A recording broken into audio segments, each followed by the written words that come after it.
China is one of the UK's largest trading partners. Last year, selling goods and services worth nearly $25 billion, and Britain importing goods worth more than twice that. As Brexit looms over Britain, the UK Prime Minister's Chinese tour will aim to build on its strengths, according to global financial services giant UBS. It is an open door, but it needs to be a relationship based on mutual respect, right?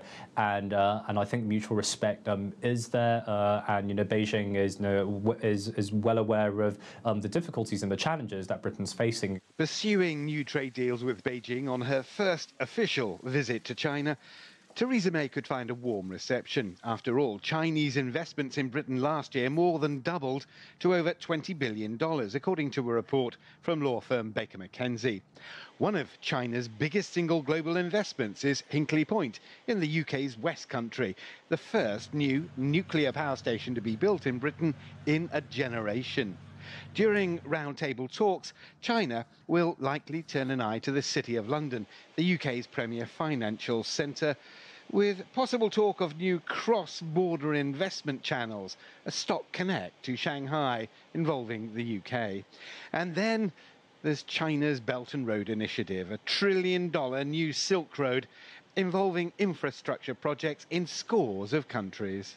We believe the visit by Prime Minister May will help promote the continued development of the golden era of China-Britain relations and will also help the cooperation between China and Europe and the West as a whole to ascend to a new level.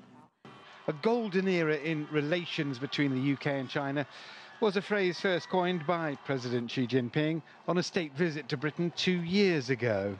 Ahead of Theresa May's trip to China, the prospects for the so-called golden era is seen here in London, at least, as good. And that, of course, bodes well for any post-Brexit free trade pact that the two sides might agree. Richard Bestick, CGTN, London.